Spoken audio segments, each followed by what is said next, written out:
अच्छा, एक भ्रांति जो समाज में है, समाज में भ्रांति क्या है, हमारे लिंग का मतलब दो ही समझते हैं, स्त्रीलिंग और पुल्लिंग। जो बच्चों से ही पूछते हैं कि स्त्रीलिंग पुल्लिंग बदलो, तो माता का पिता और पिता का माता, भाई का बहन और बहन का भाई, यही बोलते हो ना। तो लिंग का मतलब हम सिर्फ स्त्री और पुरुष से ही समझते हैं, जबकि यहाँ पे लिंग का मतलब चिन्ह से, निशान से।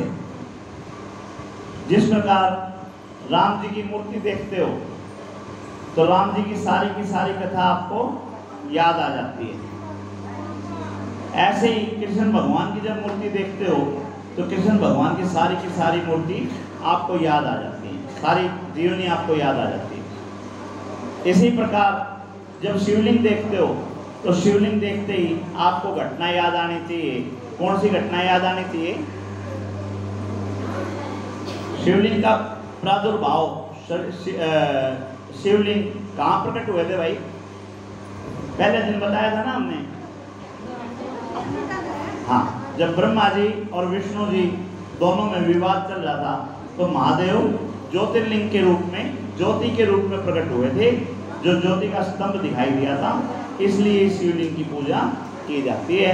और शिवलिंग का मतलब शिव जी की आकृति है, शिव जी का चिन्ह है। तो जो शिवलिंग को पूजते हैं उनको भी उतना ही फल मिलता है, और जो शिव जी की प्रतिमा को पूजते हैं उनको भी उतना ही रूप मिलता है। शिवलिंग भगवान का निराकार रूप है, और आकृति जो आप देखते हो, गंगा बह रही है, चंद्रमा विराजमान है, मृत इस पे नरसिंह भगवान के छाल पे बैठे हैं, वो उनका साकार रूप है। तो साकार रूप में पूजो चाहे उसमें पूजो, दोनों तरह से फल देते हैं।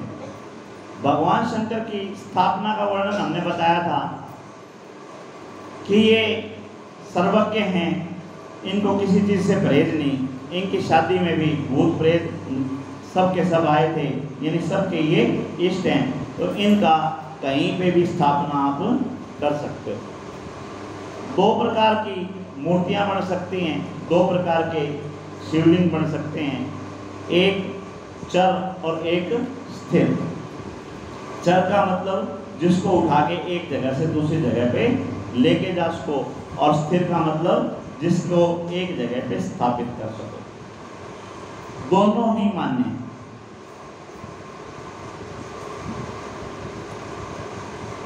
ज्योतिर्लिंग, शिवलिंग, इसका एक प्रावधान है कि एक तो भगवान शंकर खुद प्रकट हुए थे, वहाँ पूजें। दूसरे ये जमीन में से निकल आते हैं, वहाँ पूजें। और तीसरे हमारे द्वारा स्थापित किए जाते हैं। हमारे द्वारा भी जो स्थापित किए जाते हैं वो सबसे उत्तम हैं कि किसी संत के द्वारा रखे गए हों, फिर है किसी ब्राह्मण के द्वारा रखे गए हों, और फिर उसके बाद में किसी के द्वारा भी रखे गए हों, फल तो मिलेगा भाई। जरूरी नहीं है ज्योतिर्लिंग की स्थापना कोई भी करवाए उसको फल तो मिलेगा। फल के इसके लिए नियम क्या बताया था कि जहाँ पे शिवलिंग स्थापित करना हो, शिव जी की प्रतिमा स्थापित करनी हो, वहाँ पे जल का स्रोत होना जरूरी है। यानी कोई जोड़, कोई तालाब, कोई कुआं, कोई बावड़ी, कोई सबमर्सिबल पंप, कोई नलकूप, ऐसी हो व्यवस्था होनी जरूरी है। और जो व्यवस्था होती है वो किस नाम से जानी जाती है? किस नाम से जानी जाती है वो? शिव गंगा के नाम से। जहाँ पे शिव जी की स्थापना है उसके पास पानी का स्रोत है, वो शिव गंगा के रूप में पूजे। ये सारी बातें हमने आपको बताई थी। और इसी प्रकार शंकर भगवान को प्राप्त करने के लिए, या जैसे कोई प्रोग्राम हो, उस प्रोग्राम में आपने एंट्री लेनी हो तो क्या करना पड़ता है? एक कार्ड आपको लेना पड़ता है। वो चाहे निमंत्रण पत्र लगा लो, चाहे आपका वीआईपी कार्ड लगा लो, चाहे आपका बैज लगा लो। भाई कोई फूल सा बना के दे दिया, वो अपने ऊपर लगा लिया, तो सबने पता लग गया कि ये हमारा काम करने या बंदा है। तो कितनी भी भीड़ हो उसको अंदर प्रवेश दे देते हैं कि आजा भाई। ऐसा ही होता है।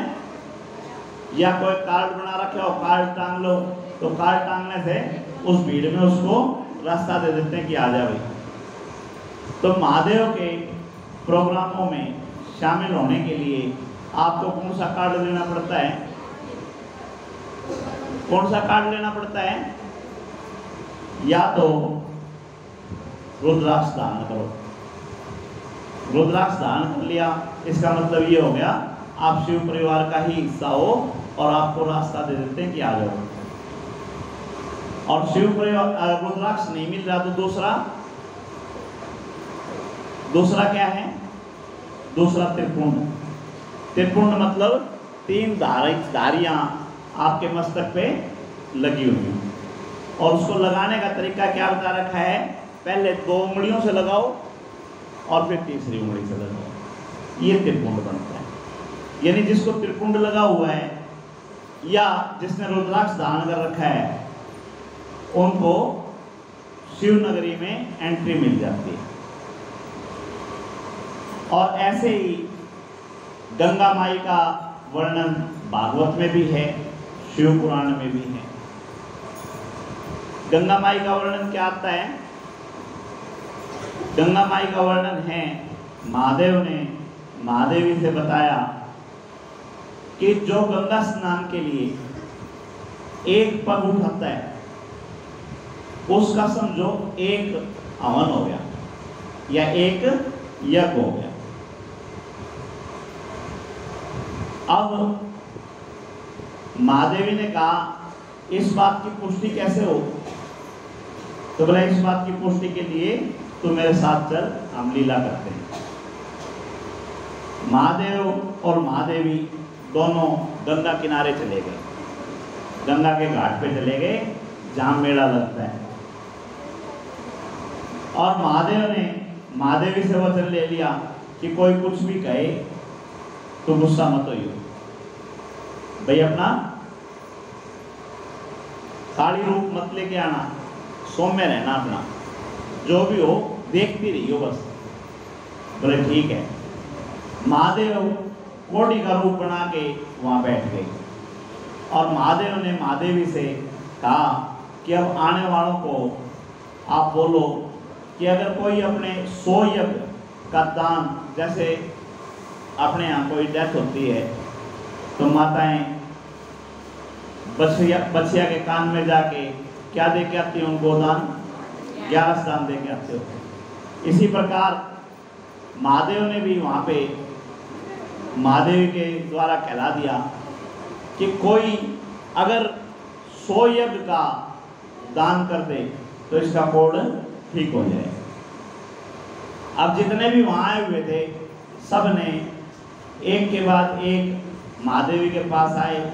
बड़े बड़े साधु आए, जैसे यूँ समझ लो अपना कुंभ का मेला लगा हुआ हो तो कुंभ के मेले में सारे साधु पहुँचते हैं।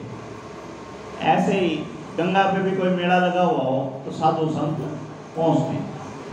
तो मेला लगा हुआ है, बड़े बड़े साधु वहाँ पे आए हुए हैं और महादेव कोटि का रूप बनाए हुए हैं। महादेवी आवाज़ दे रही है कि कोई अगर 100 यज्ञ का दान करता है तो मेरे पति ठीक हो जाएंगे।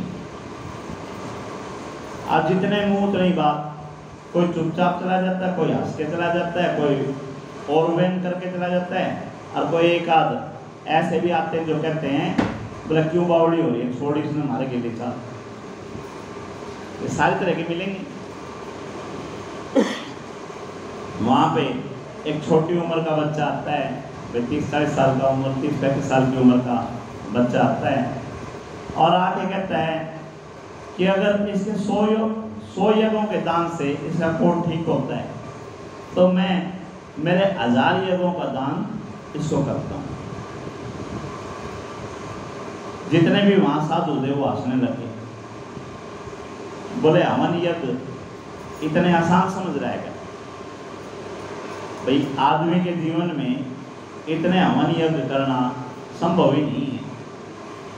शास्त्र कहते हैं जिसने 100 यज्ञ पूरे कर लिए उसको देवराज इंद्र का सिंहासन प्राप्त हो जाता है। और तू कह रहा है कि मैं 1000 यज्ञों का दान इसको दे रहा हूँ। तब उस बच्चे ने कहा कि मैंने शास्त्रों में पढ़ा है, गुरुमुख से सुना है कि जो गंगा स्नान के लिए एक पग उठाता है उसका एक यज्ञ हो जाता है, एक हवन हो जाता है। और मैं नित्य मेरे घर से गंगा स्नान के लिए आता हूँ, तो मैंने तो पता नहीं कितने कदम उठाए हैं, मेरे तो कितने यज्ञ हो गए। अगर ये बात सत्य है तो इसका कोड ठीक हो जाए। और वैसा ही हुआ, महादेव का कोड ठीक हो गया।